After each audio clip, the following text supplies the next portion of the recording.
हरे कृष्णा। आज पुनः श्रीमद् भागवत का आश्रय लेकर के उपस्थित हुए हैं। सबसे पहले मंगलाचरण और तदनंतर श्रीमद् भागवत की कथानक पर प्रवेश करेंगे, दृष्टिपात करेंगे, देखेंगे कि श्रीमद् भागवत कहाँ तक हुई और उसके आगे का जो प्रसंग होगा वो आपके सम्मुख रखेंगे। हा नाथ रमण प्रेष्ठ क्वासी क्वासी महाभुजा दास्यास्ते कृपणाया में सखे दर्शय सन्निधिम्। ॐ शं नो मित्रः शं वरुणः शं नो भवतवर्यमा शं न इन्द्रो बृहस्पतिः शं नो विष्णुरुक्रमः। नमो ब्रह्मणे नमस्ते वायो त्वमेव प्रत्यक्षं ब्रह्मासि त्वामेव प्रत्यक्षं ब्रह्म वदिष्यामि ऋतं वदिष्यामि सत्यं वदिष्यामि तन्मामवतु तद्वक्तारमवतु अवतु माम् अवतु वक्तारम्। भक्ति भक्त भगवंत गुरु चतुरनाम वपुएक इनके पद वंदन करत नाशत विघ्न अनेक। तो पिछले भाग में हम लोगों ने श्रीमद् भागवत की रचना का उद्देश्य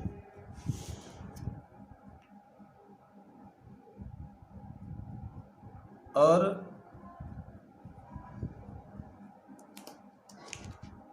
व्यास पुत्र के द्वारा सुखदेव जी के द्वारा श्रीमद् भागवत का अध्ययन किया गया।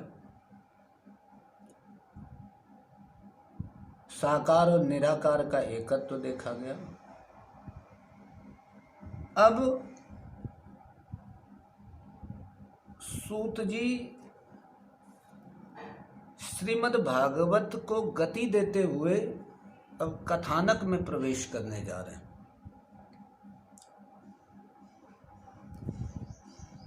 और सबसे पहला जो कथानक उठाया वो महाभारत काल का उठाया। यदा मृधे कौरव सृंजयानां वीरेश्वथो वीरगतिं गतेषु वृकोदरा विद्धगदाभिमर्श भग्नोर्दण्डे धृतराष्ट्रपुत्रे। सूत जी शौनकादि ऋषियों से कह रहे हैं कि शौनक जी, महाभारत का युद्ध समाप्त हो गया था। पांडवों के द्वारा कौरवों को पराजय प्राप्त हुई थी और भीम की गदा के द्वारा धृतराष्ट्र पुत्र दुर्योधन का जंघा टूट गई थी और युद्ध के मैदान में मृत्यु की प्रतीक्षा में पड़ा था।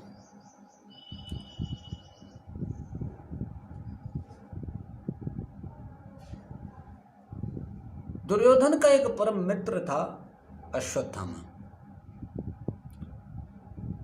अश्वत्थामा को धृतराष्ट्र की दशा देख करके बड़ा कष्ट हुआ। मित्र के पास पहुंचा और बड़े प्रिय वचनों के साथ बोला, मित्र, बड़ा दुख हुआ आपकी दशा को देख करके।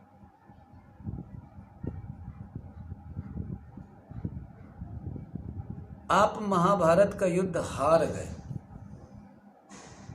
ये बहुत कष्ट का कारण है।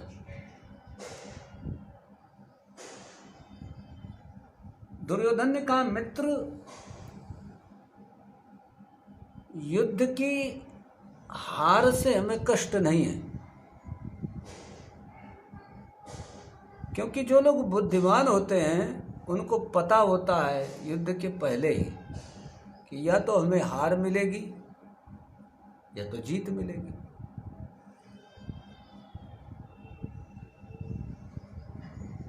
अश्वत्थामा दुख का कारण हार नहीं है, दुख का कारण पराजय नहीं है। हमारे दुख का कारण कुछ और है। अश्वत्थामा ने कहा, मित्र बताओ, शायद इस अंतिम समय में हम आपकी कुछ सहायता कर पाए। दुर्योधन ने कहा, मित्र दुख मुझे इस बात का है कि हमारे 99 भाई समाप्त हो गए, 11 अक्षौहिणी सेना समाप्त हो गई। आज हमारे कुल में जल देने वाला नहीं है। पांडव लोग जल देंगे तो जल मिलेगा, नहीं तो कोई नहीं है ऐसा कि जो मुझे जल दे सके। हम तो सब के सब समाप्त हो गए, लेकिन 5 के 5 पांडव जीवित हैं। यदि इनमें से किसी एक का भी वध मैं कर पाता तो मुझे दुख नहीं होता।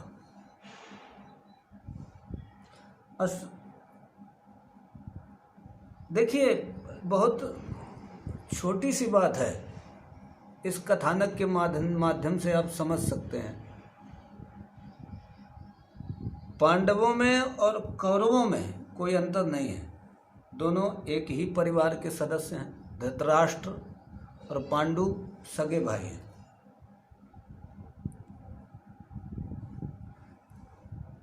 लेकिन छोटा सा अंतर जो है, उसने एक का सर्वस्व नाश करवा दिया और एक को सब कुछ प्राप्त करा दिया। वो अंतर क्या है? देखिए, जब महाभारत का युद्ध प्रारंभ होने जा रहा है तो वहीं से इस अंतर को स्पष्ट किया जा सकता है। महाभारत का युद्ध प्रारंभ हुआ तो युधिष्ठिर ने बोल दिया कि भाई हम तो अपने आप को युद्ध से अलग रखेंगे, क्योंकि हमें राज्य नहीं चाहिए। हम अपने भाइयों को मार करके राज्य लेंगे तो उसमें क्या हमें मिलेगा? भोग अकेला नहीं भोगा जा सकता है, भोग भोगने वाले भी तो होने चाहिए। और जब परिवार में कोई नहीं होगा भोग भोगने के लिए, तो उस भोग का हम क्या करेंगे? अपने भाइयों को, अपने परिवार को मार करके उनके रुधिर से सने हुए भोगों को भोगें, ये न्याय नहीं है। युधिष्ठिर ने अपने आप को युद्ध से अलग करना चाहा। माता कुंती ने कहा युधिष्ठिर को ललकार करके कि युधिष्ठिर,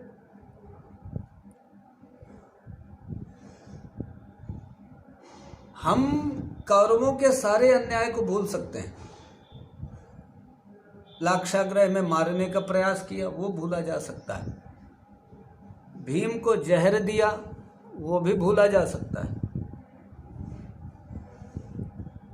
छल से हमारा राज्य छीन लिया, अज्ञातवास में भेज दिया, वनवास में भेज दिया, सारी दुख दर्द तकलीफों को मैं भूल सकती हूँ, लेकिन एक बात नहीं भूल सकती कि मेरी कुलवधू द्रौपदी को दुर्योधन ने अपनी नग्न जंघा पे बैठाने का प्रयास किया और द्रौपदी को वस्त्र विहीन करने का प्रयास किया।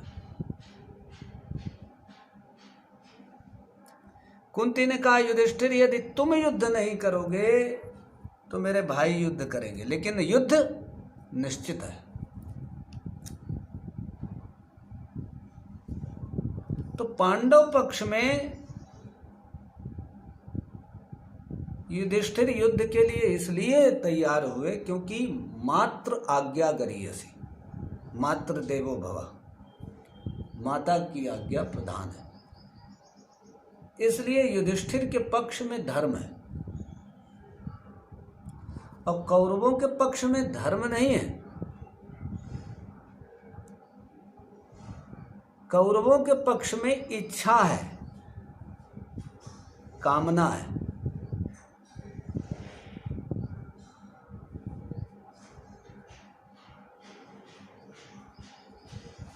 ये छोटा सा अंतर, इस छोटे से अंतर ने एक को पूर्ण रूप से नष्ट कर दिया। कौरव संपूर्ण रूप से नष्ट हो गए। खलन हृदय अतिताप विसेखी और जरहि सदा पर संपत्ति देखी। ये दुष्टों का लक्षण होता है कि दूसरों की संपत्ति को देख देख करके जलते हैं। दुष्ट कभी अपना छिद्रान्वेषण नहीं करता है, अपनी कमियों को नहीं ढूंढता है। वो दूसरे के सुख को देख देख करके दुखी होता है। और यही कारण रहा कौरवों के युद्ध को हारने का।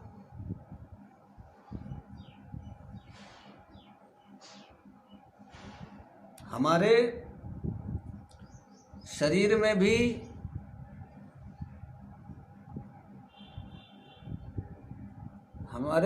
हमारा जो शरीर है, ये क्या है?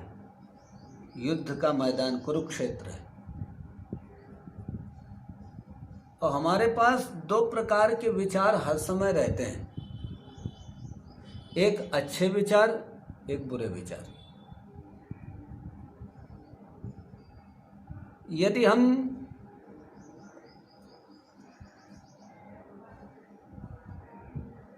आचार्य की आज्ञा को मान रहे हैं, माता पिता की आज्ञा को मान रहे हैं, शास्त्र की आज्ञा को मान रहे हैं,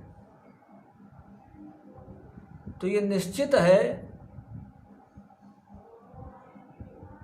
कि हम बुराई से अपने आप को बचा लेंगे, बुराई पर विजय प्राप्त कर लेंगे। यदि हमने इन सब को ना मान करके अपनी इच्छा को महत्व दिया, तो दुर्योधन की तरह हमारी स्थिति होगी, कौरवों की तरह स्थिति होगी हमारी।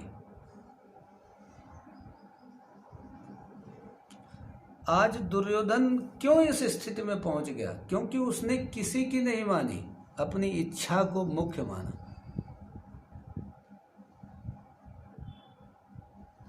कौरवों में इच्छा प्रधान है, इस वजह से वो कुछ सुन नहीं रहे किसी की। और पांडवों में आवश्यकता प्रधान है, इसलिए वहां पर मातृ देवो भव, वहां पे धर्म मुख्य है। अब अश्वत्थामा ने जब दुर्योधन के द्वारा ये सुना, बोला मित्र, तुम एक पांडव की बात कर रहे हो, हम पांचों पांडवों का सर काट के तुम्हारे चरणों पर रख देंगे।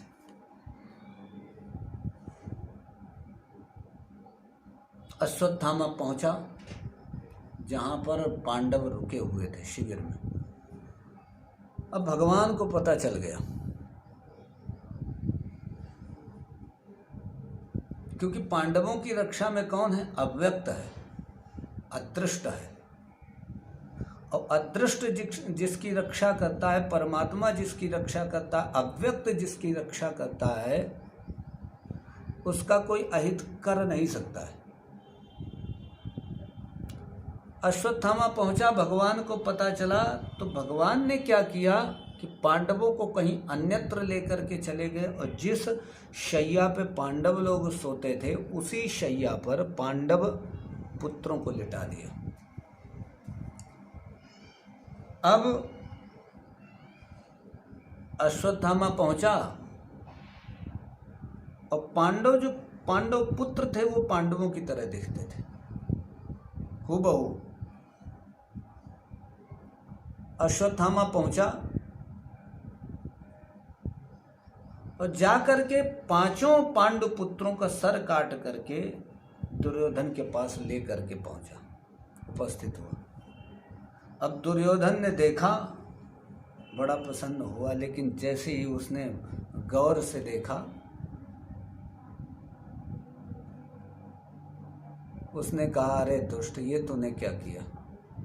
अब तो हमारे कुल में कोई जलांजलि वाला भी तूने नहीं छोड़ा। ये पांडव नहीं, ये पांडु पुत्र हैं।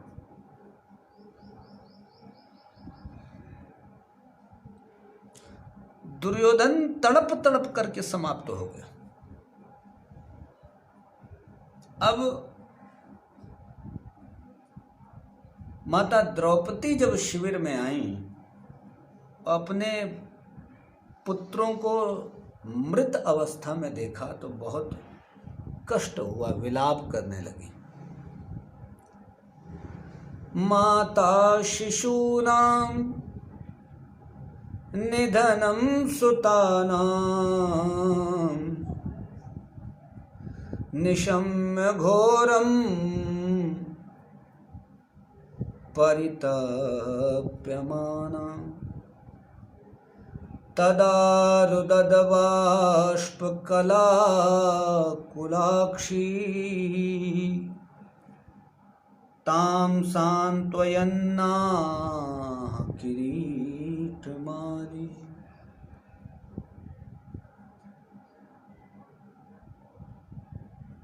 माता द्रौपदी रुदन करने लगी। अर्जुन ने कहा, देवी, जिस आतताई ने तुम्हारे पुत्रों का वध किया है उसको मैं तुम्हारे चरणों पर डाल दूंगा। ऐसा कह करके भगवान को सारथी बनाया। देखिए, संकल्प की रक्षा तभी हो सकती है, आपने जो संकल्प किया है,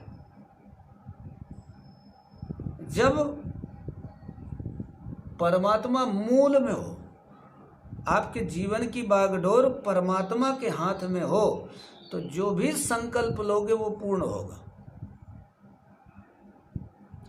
यदि जीवन की बागडोर परमात्मा के हाथ में नहीं है तो संकल्प विकल्प चलते रहेंगे, लेकिन कोई भी संकल्प पूरा नहीं होगा।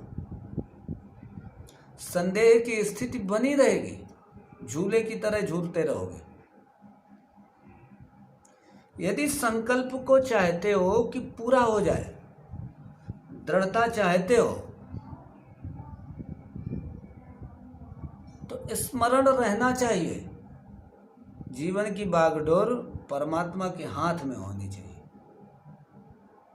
अर्जुन ने संकल्प किया और संकल्प करने के बाद अपने जीवन की बागडोर भगवान के हाथ में दे करके अश्वत्थामा को ढूंढने चले। अश्वत्थामा ने देखा कि अर्जुन मुझे मारने के लिए आ रहा है, तो ब्रह्मास्त्र का प्रयोग किया। अर्जुन ने भी ब्रह्मास्त्र का प्रयोग किया और दोनों का उपसंहार कर लिया। अब अर्जुन ने अश्वत्थामा को पकड़ा, पकड़ के रथ के पीछे बांधा और घसीटते हुए शिविर की ओर लेकर के चले। इधर द्रौपदी ने दूर से देख लिया कि अर्जुन अश्वत्थामा को घसीटते हुए ला रहे हैं।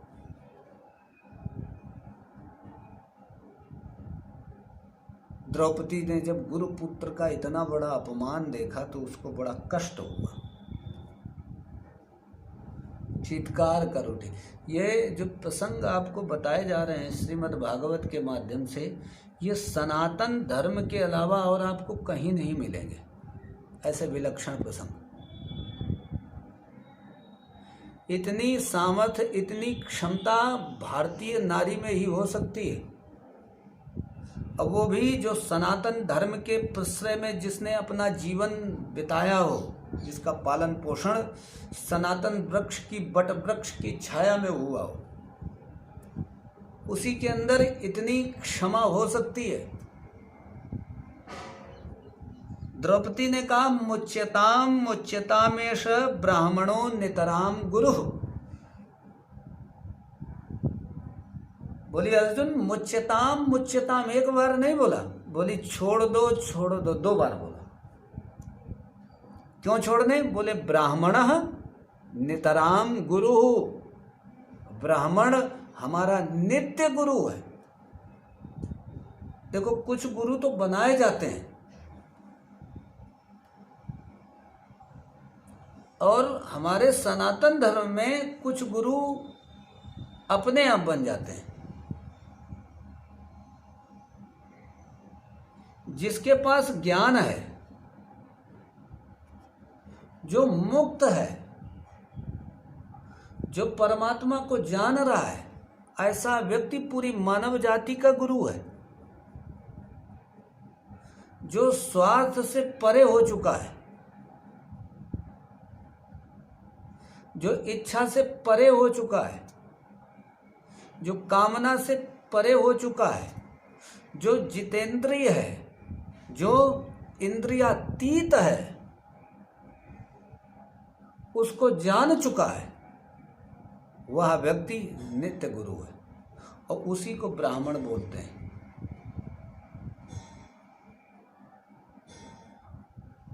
जो अकिंचन है, जिसके जीवन में किसी वस्तु की चाह नहीं है, कोई इच्छा नहीं है, कोई कामना नहीं है, उसके जीवन का एकमात्र उद्देश्य है कि जो पाया है उसको बांटना है।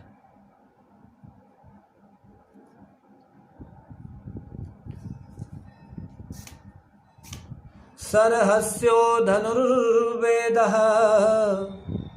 सविसर्गोपसंयमः।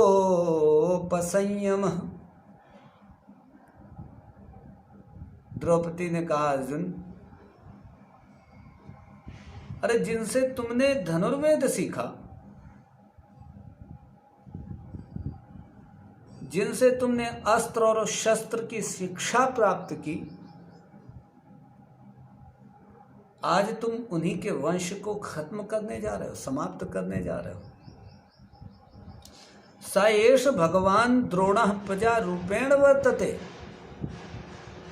अर्जुन, ये मत समझो कि ये द्रोणाचार्य का पुत्र है, आप ये मानो कि ये साक्षात द्रोणाचार्य है।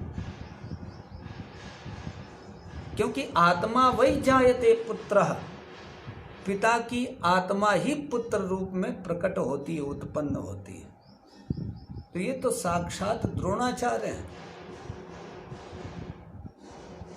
मारोदीदस्य जननी गौतमी पतिदेवता यथाहमृतवत्सार्ता रोदिम्यश्रुमुखी मुहुः। अरे पार्थ, जिस प्रकार हम अपने पुत्रों के वियोग में दुखी हैं, और जब आप अश्वत्थामा को मार दोगे, उसी प्रकार इसकी मां भी दुखी हो जाएगी। और इस पुत्र के कारण ही इसकी मां कृपी पति का अनुगमन नहीं कर सकी। वो अपने पुत्र से बड़ा प्रेम करती है। और हम जिस दुख को महसूस कर रहे हैं, हम जिस कारण दुखी हैं, हम नहीं चाहते कि वही कारण द्रोणाचार्य की पत्नी के सामने उपस्थित हो। देखिए कितना उच्च आदर्श उपस्थित किया है द्रौपदी ने।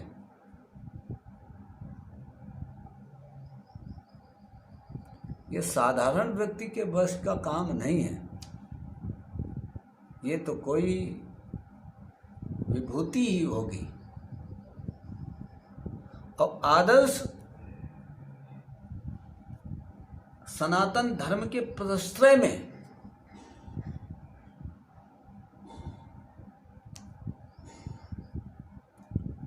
ये छोटी घटना नहीं है मानव समाज के लिए, मानव सभ्यता के लिए। ये बहुत बड़ी घटना है कि किसी के 5 पुत्रों की हत्या हो जाए और वो हत्यारा सामने खड़ा हो और उसको माफ कर दे। है कोई आजकल स्त्री या कोई पुरुष? कोई नहीं करता है। जो धर्म को जानता है,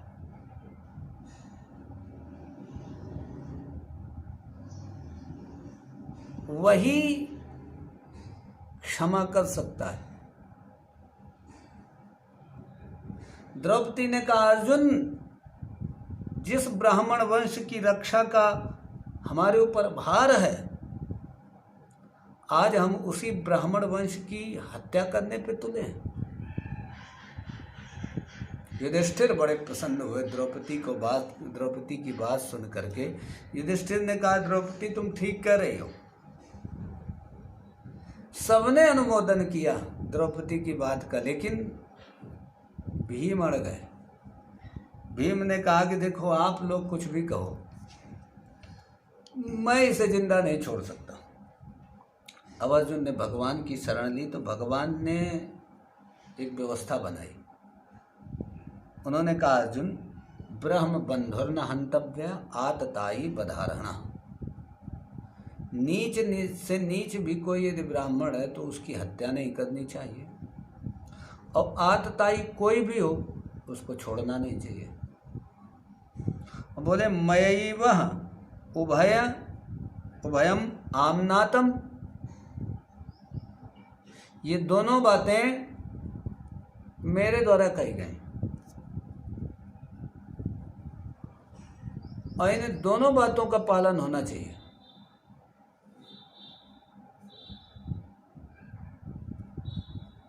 भगवान ने निर्णय नहीं किया, देखा जाए तो भगवान ने समस्या का समाधान नहीं किया, भगवान ने समस्या को और उलझा दिया।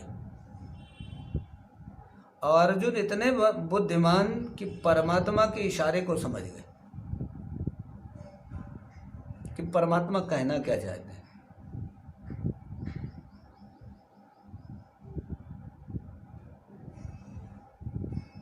जहां पर शास्त्र निर्णय न कर पाए वहां पर अंतःकरण प्रमाण होता है, वहां पर परिस्थिति के अनुसार निर्णय करना चाहिए। तो वहां पर निर्णय ये हुआ कि जिस पक्ष में युधिष्ठिर होंगे उसी पक्ष को माना जाएगा। क्यों? क्योंकि युधिष्ठिर सबसे बड़े हैं और युधिष्ठिर कह रहे हैं कि माफ कर दो, क्षमा कर दो, इसलिए अश्वत्थामा को क्षमा कर दिया गया और केवल अश्वत्थामा की मणि छीन ली और मुंडन करके धक्के मार के भगा दिया गया। ब्राह्मण का शारीरिक वध का विधान नहीं है। वपनम द्रविणादानम स्थानान निर्यापणम तथा एष ही ब्रह्म बंधूनाम वधो नान्योस्ति दैहिका। ब्राह्मण के दैहिक वध का विधान नहीं है, उसका धन छीन लो, मुंडन कर दो, धक्के मार के शिविर से भगा दो, यही ब्राह्मण का वध माना जाता है। इसके बाद भगवान ने युधिष्ठिर के द्वारा 3 अश्वमेध यज्ञ किए। उसके बाद भगवान ने युधिष्ठिर से द्वारिका जाने की आज्ञा मांगी। रथ तैयार हुआ, भगवान रथ की ओर चले तो उत्तरा आकर के भगवान के चरणों में गिर पड़ी आकर के। पाहि पाहि महायोगिन देव देव जगतपते नान्यं त्वदभयं पश्ये यत्र मृत्युः परस्परम। उत्तरा ने कहा, प्रभु पाहि पाहि, रक्षा करो, रक्षा करो। भगवान ने कहा, भाई क्यों रक्षा करें? बोले, प्रभु देव देव जगत पते, पूरे संसार के पति हो आप।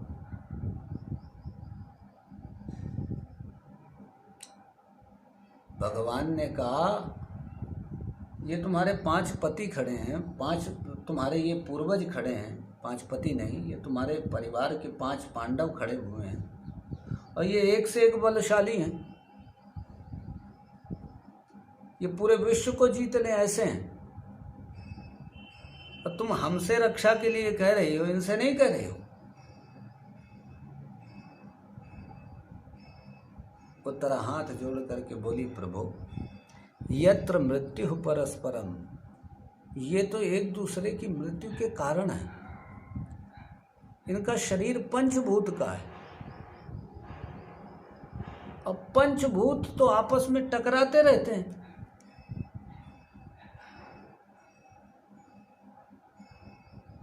ये हमारी रक्षा नहीं कर सकते हैं। जीवो जीवस्य जीवनम, प्रभु सांप मेंढक को खाता है, मेंढक कीट पतंगे को खाता है, सांप को गरुड़ खाता है।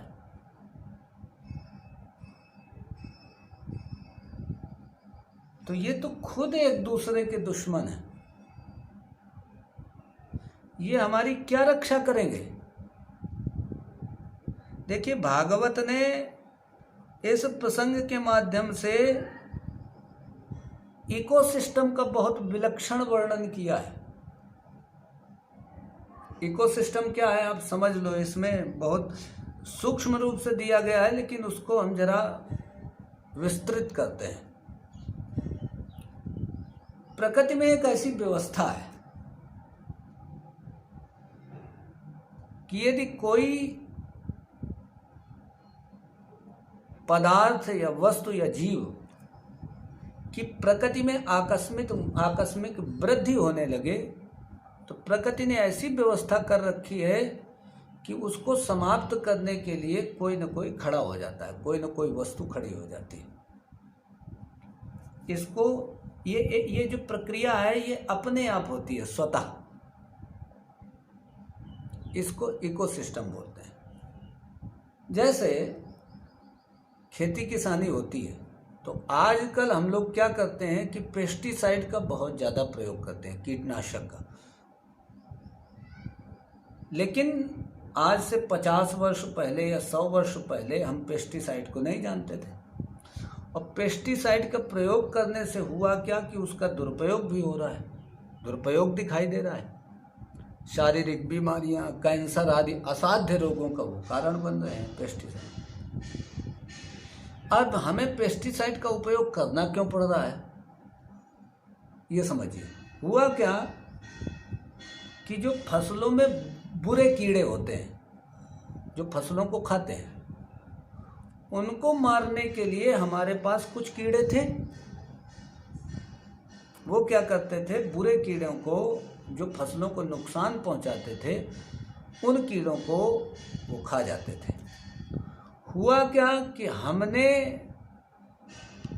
उन अच्छे जो कीड़े थे उनको हमने मार डाला, हम उनको खा गए। अच्छा, जब उनको हमने मार डाला तो वो जो फसलों को खाने वाले कीड़े थे उनको मारने की जो व्यवस्था प्रकृति ने बनाई थी वो समाप्त हो गई। तो अब हमें पेस्टिसाइड का प्रयोग करना पड़ा। जैसे आजकल आप देखेंगे कि नीलगाह की बहुत ज़्यादा वृद्धि हो गई है, जंगली गाय की खेतों में। ये क्यों बढ़ गई? क्योंकि जंगली गायों को नियंत्रित करने वाले शेर, व्याघ्र आदि जो जीव थे, उनको मनुष्यों ने अपनी वासना, अपनी इच्छा के कारण उनको समाप्त कर दिया। जब उनको समाप्त कर दिया तो नीलगाय की वृद्धि हो गई। अब नीलगाय को मारने के लिए आपको बंदूक उठाना पड़ रहा है। तो यहाँ पे जीवो जीवस्य जीवनम, इकोसिस्टम के माध्यम से प्रकृति की व्यवस्था को समझाने की कोशिश की गई है उत्तरा के द्वारा।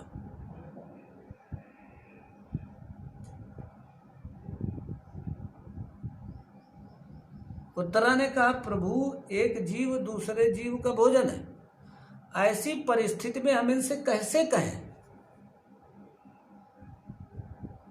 और प्रभु हमारी रक्षा की बात होती तो हम मान लेते। प्रभु हमारे गर्भ में जो हमारा पुत्र है उसके ऊपर संकट है, और एक माँ कैसे सहन कर सकती है कि उसके पुत्र के प्राण संकट में हों, माँ को कुछ हो जाए। माँ अपने प्राण दे करके पुत्र की रक्षा करती है। और आज मेरे पुत्र के प्राण संकट में, अश्वत्थामा ने ब्रह्मास्त्र का प्रयोग करके हम सबको मारने का प्रयास किया है। भगवान प्रसन्न हो गए। देखिए, भगवान हर समय रक्षा के लिए तैयार खड़े हैं। एक हाथ में चक्र लिए हैं, कौमुदी गदा लिए हैं, कौमुदी गदा लिए हुए हैं।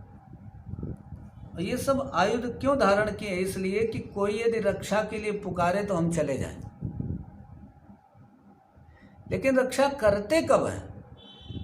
नियम है रक्षापेक्षामपेक्षताम।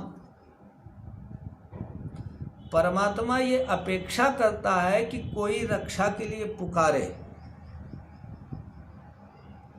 जब तक पुकार नहीं होगी तब तक रक्षा नहीं होगी।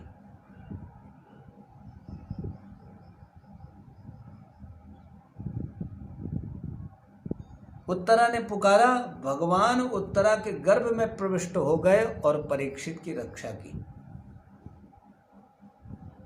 अब परीक्षित की रक्षा हुई तो भगवान ने कहा भाई अब चलना चाहिए हमें। जैसे ही आगे बढ़े तो माता कुंती हाथ जोड़ करके खड़ी हो गई और भगवान की दिव्य स्तुति किए। और ये जितना प्रसंग विलक्षण है, इससे विलक्षण प्रसंग श्रीमद् भागवत में प्राप्त नहीं होता है। माता कुंती ने जो याचना की है भगवान से, जो मांग रखी है, साधारण आदमी तो उस मांग को लेने के लिए सोच भी नहीं सकता है।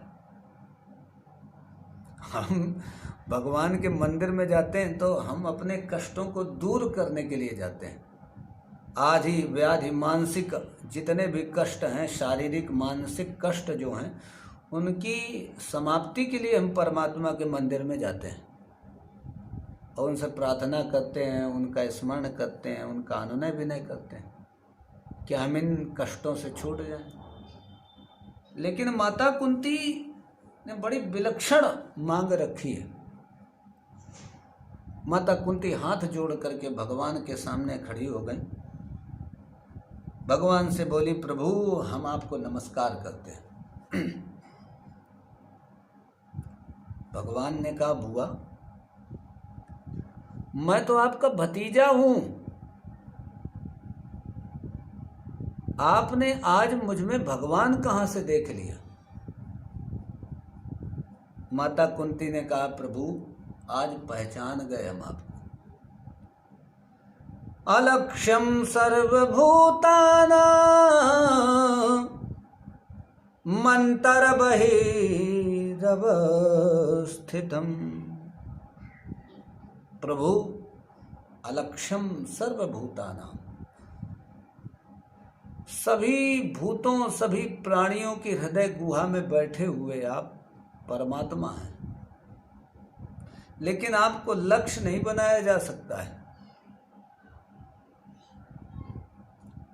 आपको पहचाना नहीं जा सकता है। कब पहचाना जा सकता है? अपने सामर्थ्य से हम नहीं पहचान सकते हैं परमात्मा को। किसके सामर्थ्य से पहचान सकते हैं? खूब जाना है कि पर्दा ढके बैठे हो, खूब जाना है कि अनजाना बने बैठे हो, आप में आप छिपे पर्दा ढके बैठे हो। क्योंकि यदि हमने कोई वस्तु छिपाई हो तो हम उसको ढूंढ सकते हैं। परमात्मा ने अपने आप को अपने आप में अपने आप से छिपा रखा है, तो हम उसे कैसे ढूंढ सकते हैं?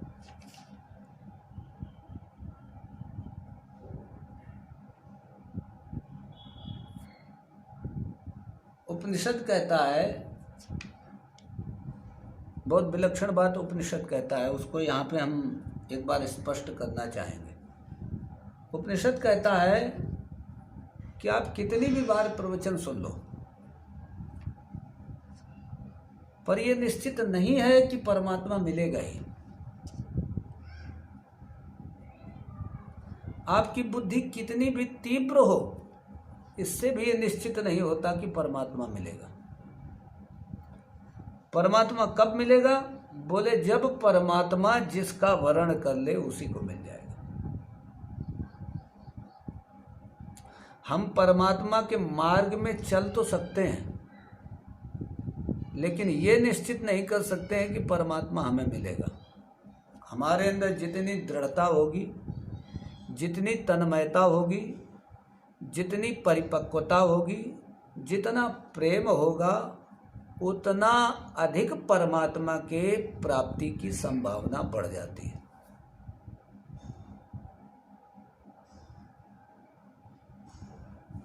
माता कुंती ने कहा, प्रभु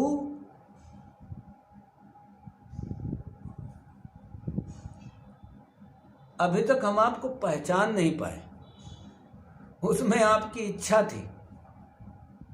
अब आज यदि हम आपको जान पाए हैं तो इसमें भी आपकी कृपा है, हमारा इसमें कुछ नहीं, जानना और ना जानना, इन दोनों स्थितियों में मेरा कुछ नहीं है। ये आपकी इच्छा और कृपा का प्रभाव है। आपकी इच्छा और कृपा मुख्य है। भगवान ने कहा, बुआ बड़ी तारीफ कर रहे हो, बड़ी प्रशंसा कर रहे हो, बड़ी स्तुति कर रहे हो, बात क्या है, मांगना क्या चाहती हो, सीधे पॉइंट पे आओ। अब माता कुंती ने जिस चीज को मांगा, भगवान भी आश्चर्यचकित हो गए। माता कुंती ने कहा, प्रभु बस एक ही याचना है। भगवान ने कहा, बताओ। विपदाः सन्तु नः शश्वत् तत्र तत्र जगद्गुरो भवतो दर्शनं यत्स्यात् पुनर्भवदर्शनम्। माता कुंती ने कहा, प्रभु विपदाः सन्तु नः शश्वत्, प्रभु हमें विपत्ति दे दो।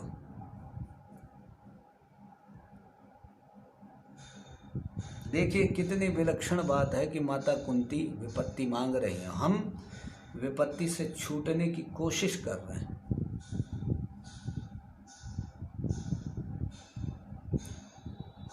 देखो, परमात्मा के द्वारा हमें वो नहीं मिलता जो हम चाहते हैं।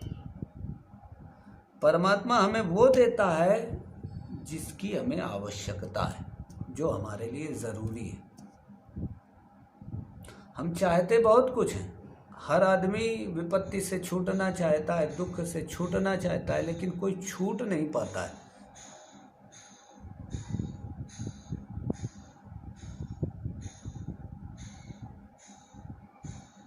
दुख से नहीं छूट सकते हो।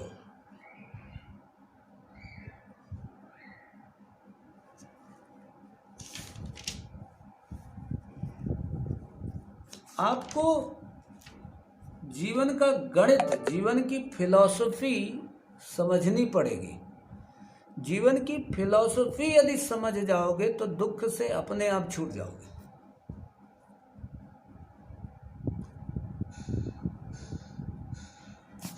वास्तव में विपत्ति को समझने के लिए एक दृष्टिकोण की आवश्यकता है। यदि वो दृष्टिकोण आ जाए तो हम विपत्ति का लाभ उठा लेते हैं, लेकिन जब तक घमंड रहता है तब तक हमारे पास वो दृष्टिकोण नहीं आता है जिसमें हम विपत्ति का लाभ उठा सकें। घमंड माने घेरा, परिधि, अपने आप को कैद कर लेना। घमंडी व्यक्ति अपने आप को कैद कर लेता है।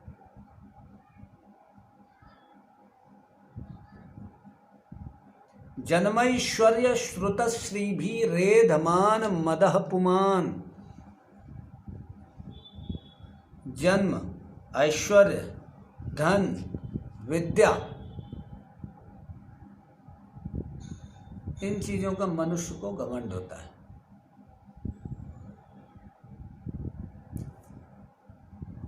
और जब ये चीजें छिनने लगती हैं तो उसको भय और दुख उपस्थित हो जाता है उसके सामने।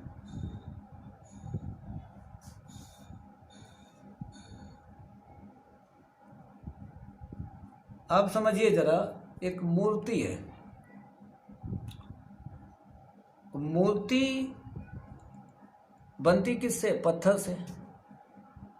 पत्थर पे कितनी आपत्ति आती है, कितनी विपत्ति आती है कि छेनी और हथौड़े की मार पड़ती है, उसको तराशा जाता है, तब वो एक मंदिर में जा करके उसकी पूजा होती है।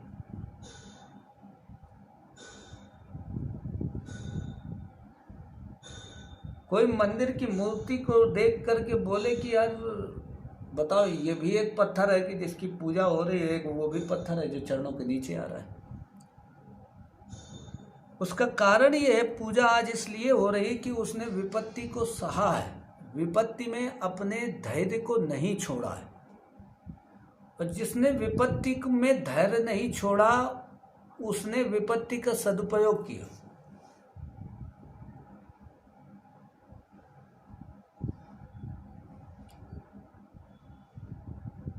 हमें विपत्ति में घबराना नहीं है, हमें विपत्ति का सामना करना है। देखो, आप परिस्थिति को नहीं बदल सकते हो,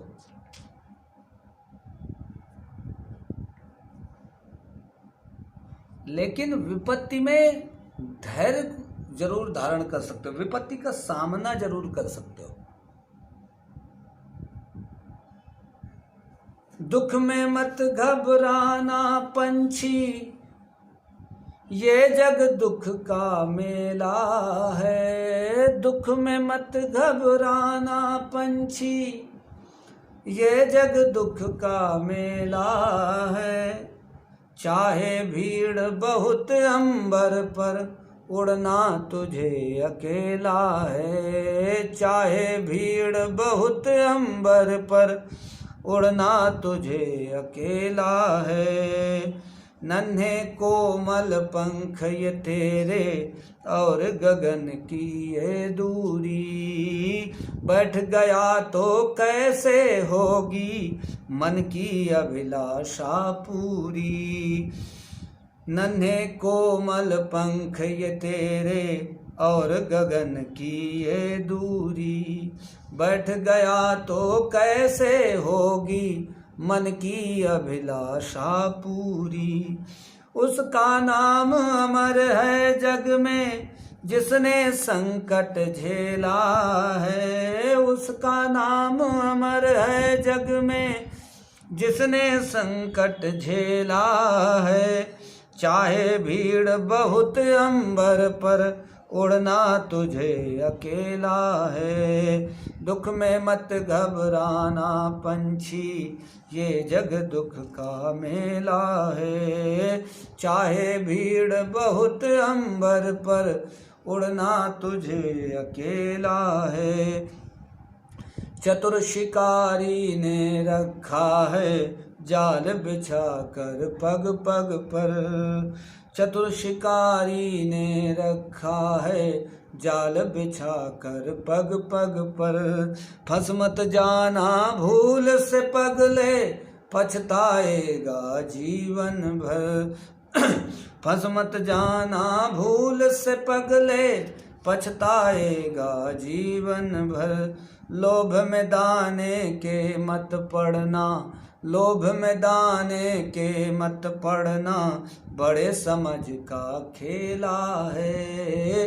लोभ में दाने के मत पड़ना, बड़े समझ का खेला है। चाहे भीड़ बहुत अंबर पर, उड़ना तुझे अकेला है। जब तक सूरज आसमान पर, बढ़ता चल तू बढ़ता चल। घिर जाएगा अंधकार जब, बड़ा कठिन होगा पल पल। घिर जाएगा अंधकार जब, बड़ा कठिन होगा पल पल। किसे पता के उड़ जाने का, आ जाता कब बेला है। किसे पता के उड़ जाने की आ जाती कब बेला है। चाहे भीड़ बहुत अंबर पर उड़ना तुझे अकेला है। दुख में मत घबराना पंछी, ये जग दुख का मेला है। चाहे भीड़ बहुत अंबर पर उड़ना तुझे अकेला है। यदि घमंड न हो तो हम दुख का बहुत अच्छा सदुपयोग कर सकते हैं। माता कुंती ये बताना चाहती हैं जीव मात्र को कि दुख है क्या। भागना समस्या का समाधान नहीं है, सामना करना समस्या का समाधान है। भागना नहीं चाहिए, सामना करना चाहिए। जब एक पथिक लक्ष्य बनाता है और उस लक्ष्य को पाने के लिए प्रयास करता है तो कई बार ऐसा समय उपस्थित होता है कि जब उसका मन साथ छोड़ देता है, समाज साथ छोड़ देता है।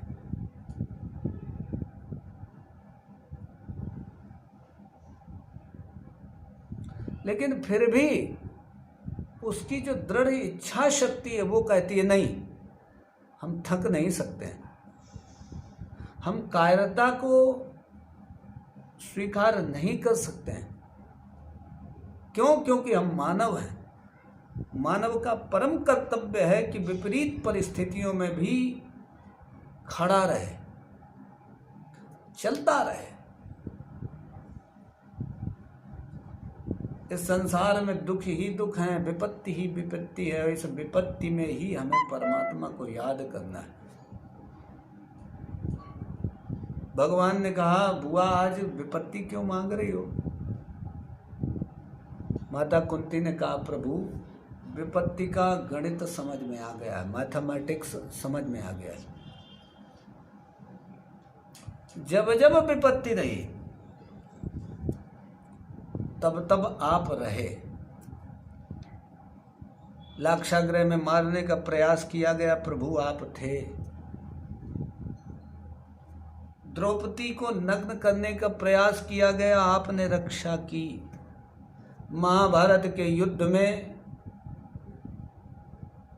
आपने रक्षा की बड़े बड़े असुरों दानवों से।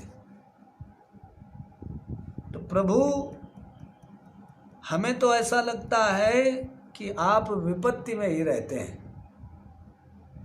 जिसके पास विपत्ति है वो बड़ा भाग्यवान है।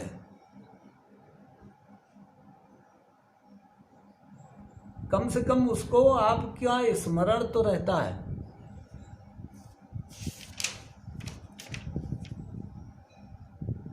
अब देखिए, हमारे पास संपत्ति आई, युद्ध जीता, तो अब आप जा रहे हैं। रामचरितमानस में तुलसीदास जी ने विपत्ति की बहुत अच्छी परिभाषा दी और मुझे लगता है कि जीव मात्र के लिए इससे सरल और इससे अच्छी परिभाषा नहीं मिलेगी। बहुत सुंदर और बहुत ही सैद्धांतिक ग्रंथ है रामचरितमानस। हमें लगता है कि हर व्यक्ति को एक बार तो पढ़ना चाहिए। सनातन धर्मावलंबी, हम तो कहते हैं सनातन धर्मावलंबी नहीं, मुस्लिम भी इसको पढ़ सकते हैं, सिख भी पढ़ सकते हैं, ईसाई भी पढ़ सकते हैं। सबको कुछ ना कुछ मिल जाएगा इसमें। कहा हनुमंत विपति प्रभु सोई, जब तब सुमिरन भजन न होई। तुलसीदास जी के शब्दों में विपत्ति वही है कि जब भगवान का भजन और स्मरण बंद हो जाए वही विपत्ति। और संपत्ति, भगवान का भजन और स्मरण चल रहा है तो वो संपत्ति। भगवान यदि आंख के सामने है तो संपत्ति, और भगवान यदि आंख से ओझल हो गया तो विपत्ति।